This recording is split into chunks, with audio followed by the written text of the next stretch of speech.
stewardship system, component number 1, teaching stewardship. In this we have a fantastic example from the Catholic Diocese of Wichita, which has done one thing wonderfully over the last 20 years, and that is to teach stewardship. We've got a great example from one parish in Wichita and one parish in Vassar, Kansas.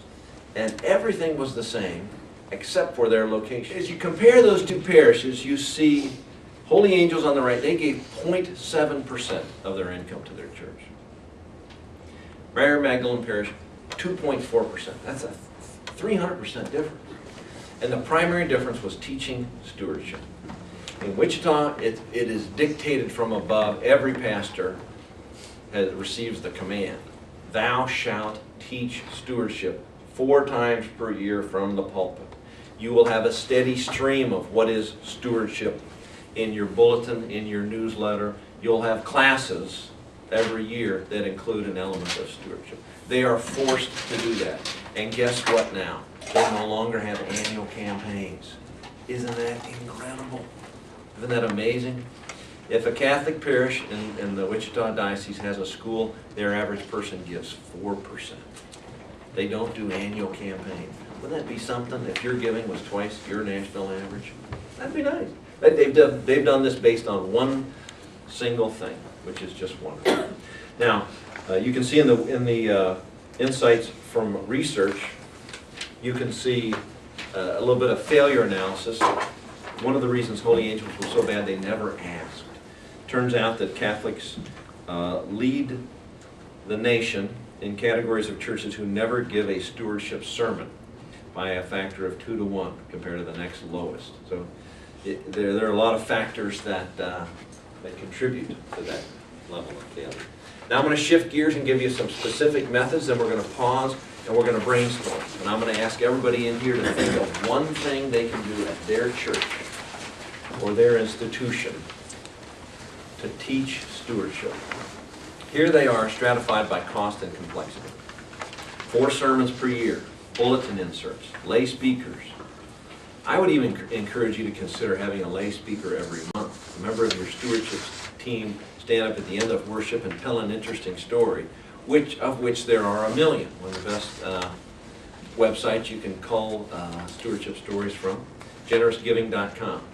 The resources are out there. You give them the assignment, or if you bug me, I'll give them to you. Where they give a 3-minute speech on what is stewardship. You can make it fit and tell interesting stories, like the Sisma Haley research on great athletes, or C.S. Lewis. You can talk about how there is the tremendous joy of giving that when God's blessings flow through us. All right, after lay speakers, monthly newsletters, Crown Financial type workshops, a booklet, what every Christian needs to know about giving, adult formation classes, youth classes. You now can put your video on YouTube and you can email a link out to everybody. You can have a stewardship education email monthly. You can do text messages. The younger your congregation, the more they rely on text messages. That's the future, text messaging. You can text message your stewardship messages. Tours of ministries we support, videos of ministries we support, children's curriculum about stewardship. All right, let me stop talking and let me open the floor. What would work in your church?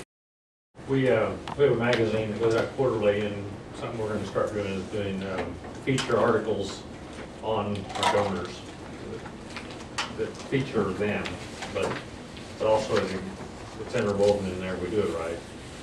Why they give to our institution. We're not a parish, so we can't really.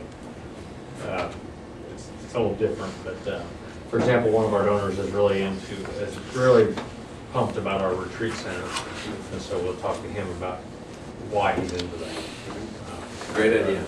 Great idea. Quarterly magazine with an article about a donor. Make a hero. Great idea. What else could work in your church or institution? Honestly, Bible study. You just get, Jim has shared the pastor preaching on it maybe 4 times, and then just have a Bible study or a group study, on stewardship. I don't think that would increase giving. That's a great idea. There's a resource called the Treasure Principle. Just give you, it's got the Bible study packet right in there. Take it, run with it. Yes, ma'am. We could add stewardship as a topic within already existing modules in our spiritual development curriculum. There you go, you put it in as one of the regular modules. Mhm. Great. What else could you do? Blake, you got one? In parish work, I think the biggest challenge in my short experience is engagement of parishioners with the pastor. If there can, and with technology, I think that can happen more readily than in the past. I think the more the parishioners feel, all of them want us, if the pastor can meet with everyone one-on-one, I don't think we'd have a stewardship problem or any other problems in the church as far as finance is concerned.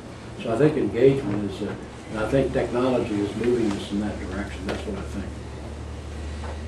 I think it's a great idea. I think you could do that, and you could have a seasons of dinners with the pastor. You know, 1 month per year, just, you probably gained 10 pounds or anything. Have a whole bunch of breakfast, lunches, and dinners. Just have a dialogue, you know, 20, 30 people a pop. Have 20 of them. It's a great idea.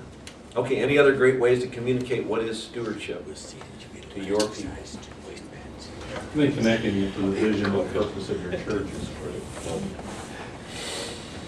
So that kind of touches on Jim's idea.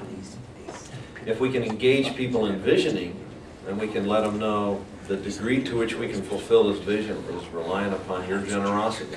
Then they see a direct connection. That's great.